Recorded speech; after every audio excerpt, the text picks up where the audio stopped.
When the internet began, bulletin board services, or BBS, became the first online communities of the so-called information superhighway. Using their phone lines, people logged in from all over America to talk about sports, games, movies, and on one BBS in particular, share their ghost stories.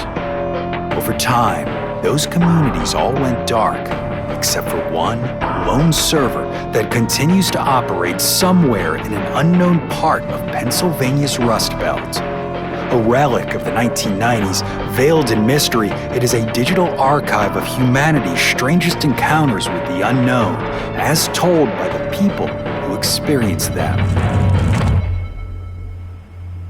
My name is Brandon Schexnayder, and you are listening to Fear Daily. Subject: The Cemetery Girl, Part 3. User: GlenUin123. Posted November 2nd, 1996.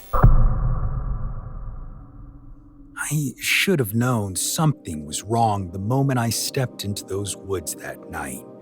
The air felt strange, the way it does right before a storm, except the sky overhead was clear and full of stars.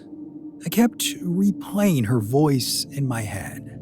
Soft, warm, shaking just a little when she said she wanted to show me something, that there were truths she couldn't tell me until I proved I wasn't like the others. Even then, I didn't know who the others were. I didn't want to know. All I cared about was the way she looked at me, like I was the first real thing she'd seen in forever. Love makes fools out of everyone. I just didn't realize I was walking straight into a place where fools don't leave alive. The woods felt wrong as I got deeper in, not just quiet, hushed, the way a room gets when everyone inside is waiting for someone to confess. Even the wind seemed to be holding its breath. I followed the trail toward the old cemetery, the one she said belonged to her family, though she always talked about them like they were people who'd lived in another century. I kept telling myself the strange details didn't matter. She loved the past, that was all. People romanticize things. I've done it too, but underneath that, something was working at the back of my skull, a truth scratching to be let out. I should have turned around the second I saw the first candle. It flickered low in the brush just ahead of the fence line, sitting on the ground like someone had left it there minutes earlier. And then I saw another and another, little points of fire marking a path between crooked headstones as if someone had laid out a procession for me. The hairs on my neck rose. I called her name. Nothing answered. My heartbeat drowned out everything else as I stepped past the broken gate. She was standing near the oldest stone in the cemetery, the light from the candles pulling a faint glow around her, beautiful as ever, but pale, paler than she'd ever looked. Her dress moved in the breeze, but her hair did not. She smiled when she saw me, but it wasn't her usual shy smile. It was sad, final. I knew that expression, even if I didn't understand it yet. "I needed you to come," she whispered, her voice thin like strained water. "They're almost here." My throat tightened. "Who?" She didn't answer. Instead, she touched the gravestone behind her, and the world seemed to tilt. The name carved into the stone, barely readable through the moss, was hers. I froze. I didn't breathe. My mind tried to scramble for any explanation, any mistake, any possibility that two people could share a name, but I already knew. I'd known in some deep, buried place since the moment she'd said she could only meet me here. "Why didn't you tell me?" I whispered. "I wanted you to see me first," she murmured. "Not what happened to me, not what they turned me into."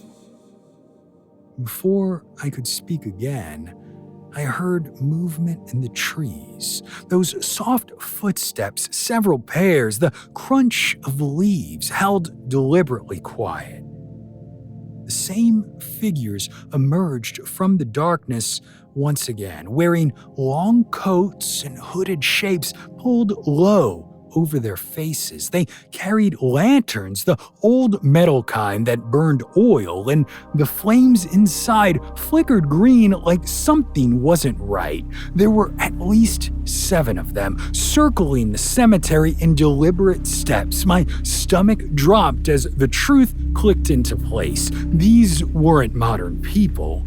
Their clothes weren't right. Their lanterns weren't right. Their faces, what little I saw, looked faded and pallid, like skin stretched too thin. "They killed me," she whispered, "buried me, then kept coming back as if I belonged to them." I stepped between her and the approaching figures without thinking. "Stay behind me." "You can't stop them," she said. "Not like that." The figures closed in. One stepped forward, raising his lantern. His voice floated out like dust being shaken off a closed room. "She is ours. You walk where you should not, living boy."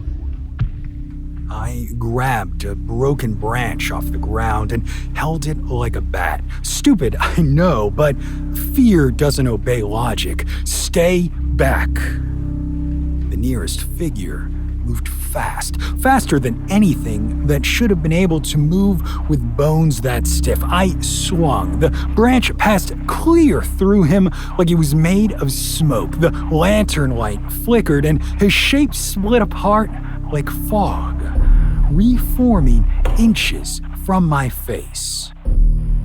"Run," she whispered. "I'm not leaving you. You have to."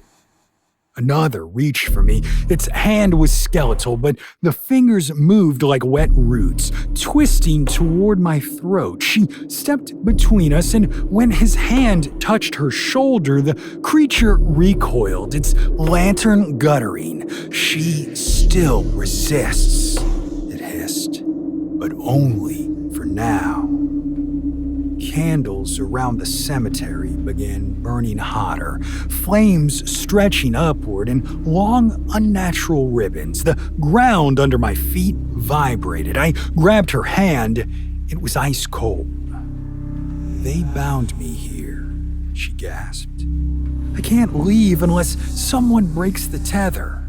"How?" Before she answered, 2 figures rushed us. She stepped forward, and for the first time since I'd met her, she didn't look delicate or soft. She looked furious. Her scream wasn't human. It cracked through the cemetery like breaking stone. The creatures staggered, lanterns flaring wildly. "Break the stone," she yelled. "Break my chain." She meant her grave. The marker behind her, the one with her name. I ran to it, the creatures closing in. My hands shook so hard, it almost dropped the rock I'd grabbed. I slammed it against the gravestone. The first shake chipped the corner. The second cracked the middle. On the third, the ground trembled. She cried out, not in pain, but in release. Light burst from the grave, not golden or warm, but cold and blue and sharp enough to cut the air. The creatures fell back, their lanterns going dark one by one until only the shadows of their bodies remained, fraying like threads pulled from old cloth. She turned to me, her eyes clear and bright for the first time. "Thank you." Then her body broke into light. Just light, pouring upward like embers caught in a gust. the last pieces of her rose above the cemetery and disappeared into the sky. I stumbled backward onto the ground, chest heaving, eyes burning. The creatures dissolved. The candles went out. Silence settled. I stayed there a long time, long enough to watch the cemetery return to nothing more than stone and dirt and old memories. When I finally stood, the last trace of her voice lingered in my ears, a whisper carried on wind that wasn't blowing. And though the woods were empty, for the first time since I'd met her, I didn't feel watched. I didn't feel followed. I didn't feel chosen by something dark. I only felt the aching truth that I had loved a girl who wasn't alive and that I had saved her all the same.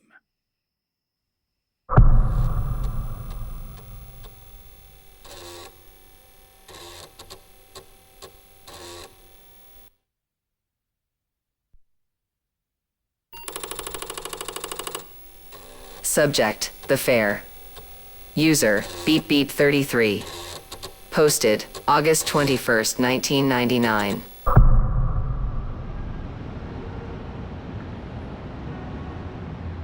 I knew something was wrong the second the guy slid into the back seat. You spend enough nights driving a cab through the city, you develop a sixth sense for bad fares, drunks, dealers, guys who don't have the money they swear they have, guys with wild eyes who want you to take them somewhere nobody lives. But this wasn't that. This was something else, something colder. The man shut the door gently, too gently, and his reflection in the rear view looked wrong. Not blurry, not anything supernatural I could name, just wrong. Like I wasn't seeing all of him. He said East Dockyard, in a voice so soft I thought maybe he was whispering to someone else back there. I figured he was just another creep trying to get somewhere off the books. I pulled out into traffic and didn't give him anything more than a grunt.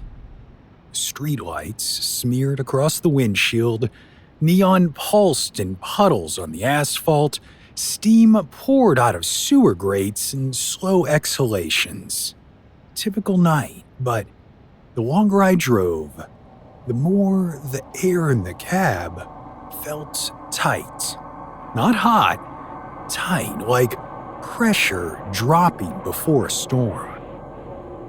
When I glanced in the mirror again, the man wasn't looking out the window. He was staring straight at me, thin face, smooth skin, dark coat buttoned up to the throat, but his eyes, there was something dead about the color, not clouded, not milky, just absent, like someone had hollowed him out and painted darkness inside. The longer I looked, the more my chest tightened. "You okay back there?" I asked. The words came out rougher than I meant. He tilted his head, bird-like. "You see them, don't you?" I didn't like that answer. I didn't like that he had one. See who? He didn't blink. The ones watching you from the sidewalks. A cold jolt shot through me because I had seen something earlier. Shapes at the crosswalk when nobody crossed. Figures pausing in doorways with faces I couldn't fully see. I shook it off. "Buddy, just sit back and you should drive faster." He didn't raise his voice. He didn't threaten. He just said it like a fact. Something in his tone made the hair on my arms stand up, but I wasn't about to take orders from a fare. Then, someone stepped into the road. Not walked, stepped. from a patch of darkness between two apartment buildings like he'd been waiting for my headlights to touch him. I stomped the brake, tires skidding on wet asphalt, and stopped 2 feet short of plowing the guy over. He stood there motionless in the beam, coat hanging wrong on his frame. When he lifted his face, my stomach dropped. Same dead eyes as the one in my back seat. The man behind me leaned forward slightly. I told you.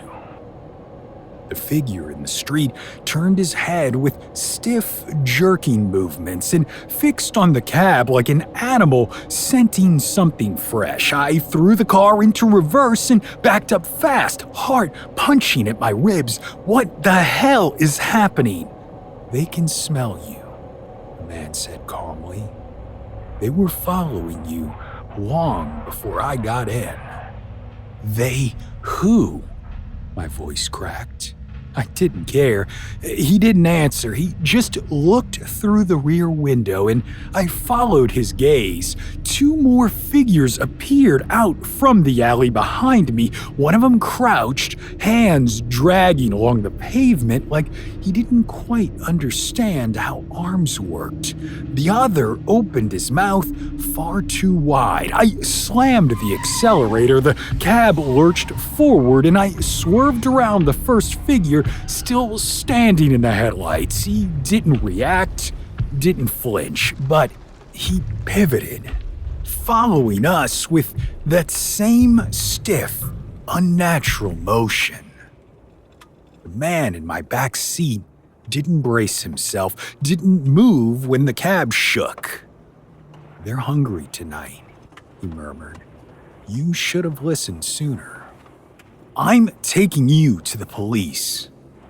That won't help. I whipped around corner after corner, cutting through industrial streets I'd driven 1,000 times, but every time I checked the mirror, I saw movement, shadows spilling off rooftops, figures slipping out of alleys, shapes pacing the sidewalks at strange broken rhythms. They weren't running, they didn't need to. They knew where we were going. The docks. I didn't realize until too late that I'd driven exactly where he asked. "You picked the wrong cab," I snapped, choking on panic. "You hear me? I don't know what the hell you are or what those things are, but I'm not—" "You were chosen," he said. "I only helped bring you here." "What does that mean?" He smiled then, and I wish he hadn't. His canines weren't fangs. Not long, not shining. They were just too sharp for a human mouth. Too sharp and too numerous. Like a row of small knives hiding behind a polite expression. I yanked the wheel and skidded to a stop near a shipping warehouse. I threw the car into park and lunged to open my door, but something slammed into the side of the cab with enough force to rock it onto 2 wheels. The window beside me cracked in a spiderweb pattern. Another blow. Metal shrieked. Something clawed at the frame. "They followed you," the man murmured, leaning back in the seat like he was settling into a show. Not me.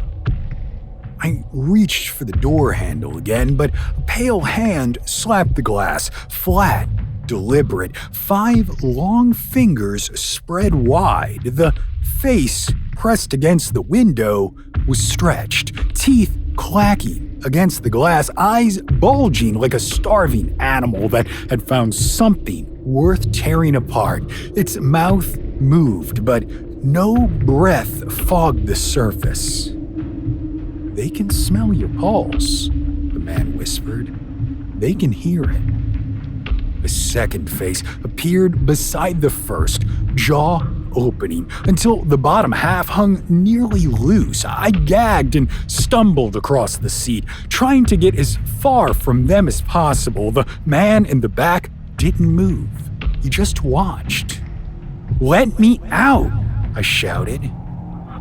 "If you leave the cab, they'll take you," he said. "They always take the first one. It's their way, their law, but I can offer you a chance."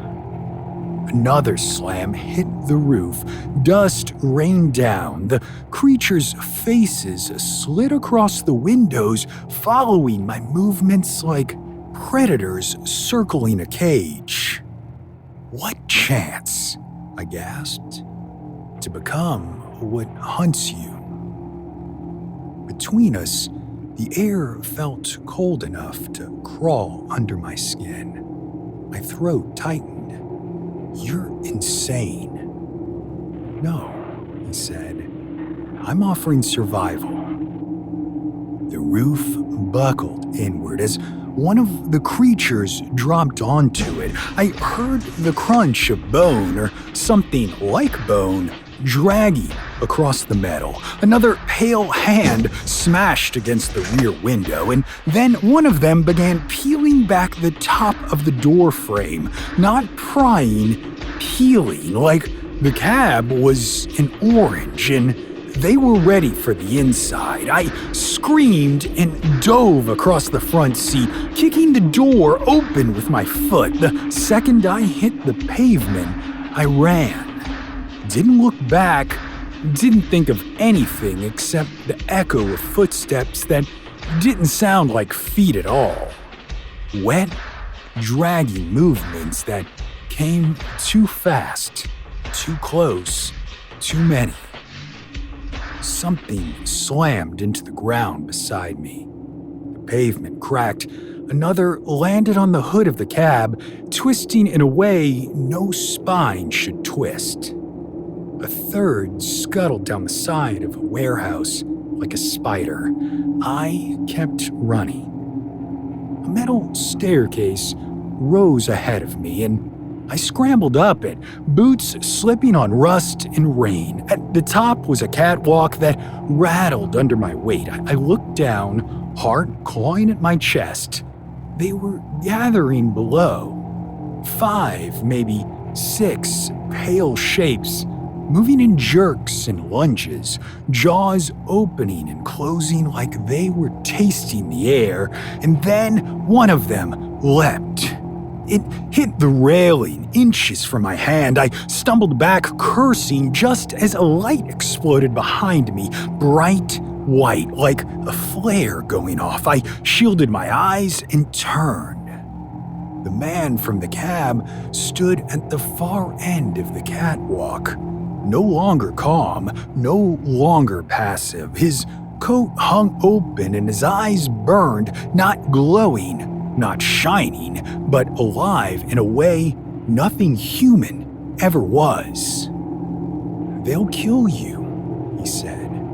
"Let me change that fate." The creature below climbed toward me, fingers hooking into the metal, hauling itself upward with feral speed. Its jaw split wide as it reached for my leg. The man lifted his hand. The creature froze. Every other creature froze. Not dead, not bound, just held, suspended in some tension of will I couldn't see. "You have seconds," he said.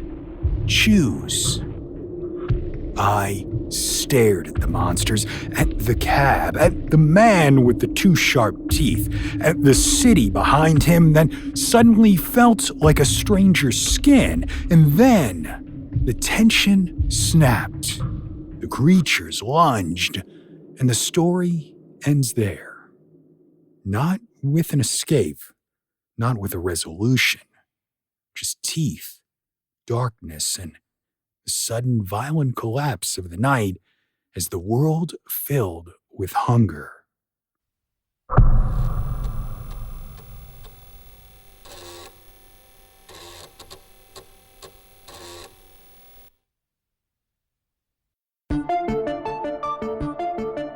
Fear Daily is an independent podcast hosted by Brandon Schexnayder and written by Brennan Storr, with Joanna Smith serving as the consulting editor, audio production by Rachel Boyd, and sound design by Southern Gothic Media.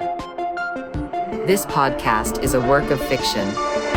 Names, characters, places, and incidents are either products of the author's imagination or are used fictitiously. Any resemblance to actual persons, living or dead, or to real events or locations, is entirely coincidental. Ad-free versions of Fear Daily are available now on your favorite podcast apps.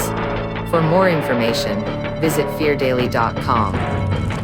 But move fast, before the server goes offline.